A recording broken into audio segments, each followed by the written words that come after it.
안녕하세요. 여원사주의 여원입니다. 오늘은 두 번째 시간입니다. 첫 번째 시간은 천간지지에 대해서 간략하게 설명드렸고요. 두 번째 시간은 기본이 되는 오행에 대해서 설명을 해드리겠습니다.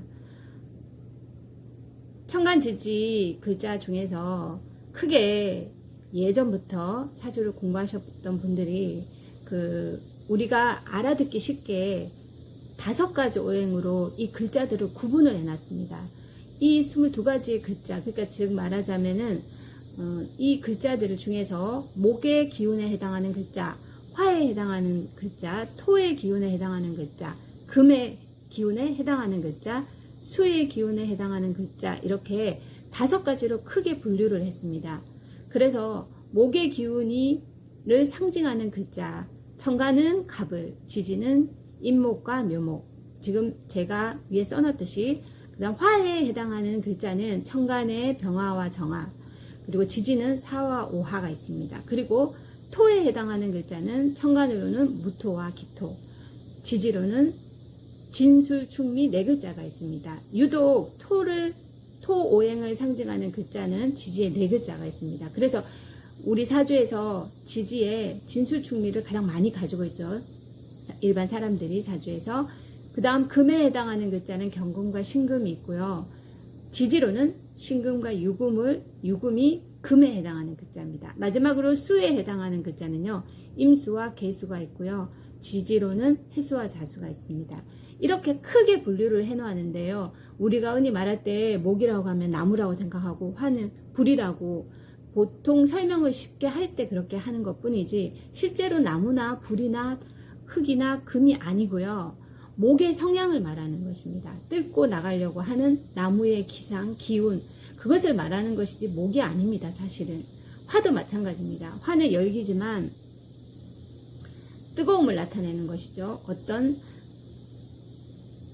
땅에서 나무가 새싹이 뜯고 올라와서 그 기운을 펼치는 기운을 화라고 상징적으로 표현하는 것 뿐이지, 실제로 화라는 것이 우리가 말하는 불을 상징하는 것은 아닙니다. 설명을 할 때 불이다라고 쉽게 알아듣기 쉽게 설명하는 거죠.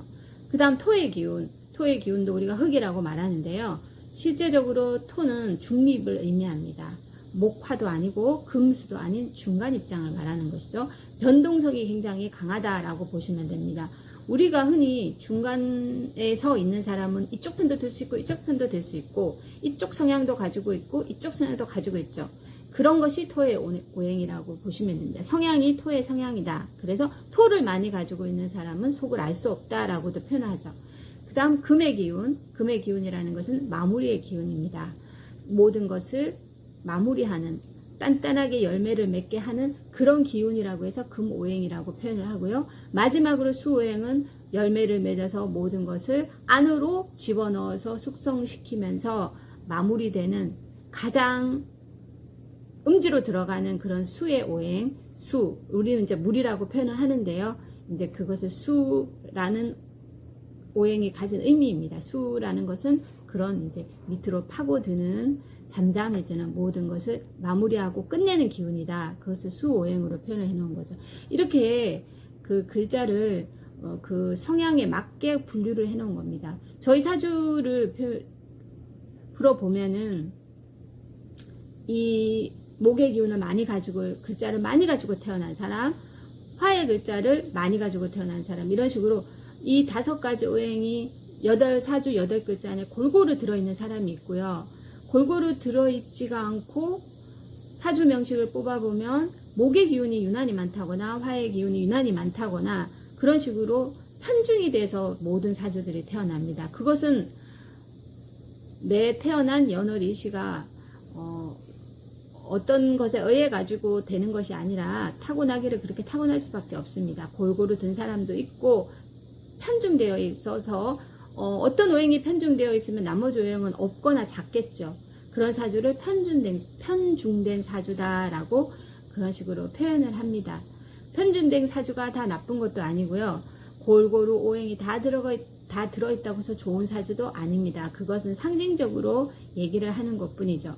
그래서 내가 목 기운을 많이 가지고 태어났으면은요, 확실히 나는 뭔가를 도전하고 성취하려고 하는, 뚫고 나가려고 하는, 땅속에서 새싹이 뚫고 지상으로 나가려고 하는 기운처럼 나는 항상 무언가 도전하고 무언가를 설계하고 계획하는 그런 성향을 가진 사람입니다. 목 기운이 많이 가지고 태어난 사람은요. 그리고 화 기운이 많은 사람은 실천력이 강하겠죠. 즉 우리가 말하는 물불 가리지 않고 딱 실천을 합니다. 바로바로. 왜? 열매가 땅속에서 올라와서 활짝 피어가지고 이제 자기의 기운을 드러내는 성향이 강한 거죠. 그래서 화기운을 가진 사람은 간단하게 얘기하는 겁니다. 그런 기운이 강하고요. 토오행을 많이 가지고 태어난 사람들은 아무래도 중간 고비, 우리가 말하면은 고속도로의 인터체인지 같은 역할을 하는 겁니다. 그러니까 다양성이죠. 변화가 많죠. 서울로 가는 사람, 부산으로 가는 사람, 광주로 가는 사람, 어디로 가는 사람 다 나눠지게 되어 있습니다. 그래서 토오행을 많이 가진 사람은 여러 가지를 모두 품고 있으면서 그 변동성이 많다. 그래서 지지의 토오행을 많이 가지고 태어난 사람들은 좀 인생에 있어서 굴곡이 좀 다른 사람보다 많다, 심하다 이렇게 얘기를 하죠. 이제 그 굴곡이 좋게도 갈 수 있고요. 그 굴곡이 또 조금 힘들게 갈 수도 있습니다. 그 다음에 금오행은요, 단단함, 어떤 열매, 그 모든 일에 이제 그 열매를 맺기 시작하는 거죠.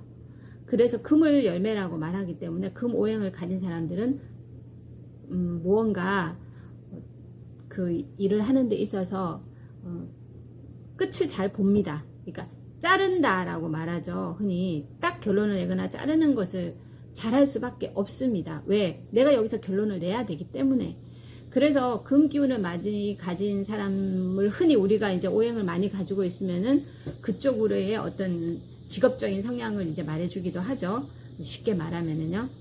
그래서 이제 금을 많이 가진 사람들은 좀 차가운 기질도 많이 있지만 실제적으로 뭐 그렇지 않은 사람도 많이 있습니다. 그 다음에는 수오행. 수오행이라는 것은 제가 말했듯이 금으로 열매를 맺어서 수로 마무리. 즉 말하자면은 잠에 든다는 겁니다. 우리가 낮에 실컷 일하고 밤이 되면 저녁을 먹고 잠을 자지 않습니까? 그래서 그거 똑같은 것입니다. 잠에 들어간다. 모든 것이 이제 그 활동을 마무리한다. 그런 것을 의미하는 거예요. 그것을 수란 오행, 물에 비유를 한 것입니다. 그래서 잔잔하면서 조용히 어떤 내가 하는 행동이 모두 보이지 않는 공간에서 이루어지는, 주로 보이지 않는 공간에서 말없이 일을 하는 어떤 그런 직업적인 성향도 있고요. 연구를 한다거나 뭐 발명을 한다거나 남의 타치를 받지 않고 그런 조용한 일들을 하죠.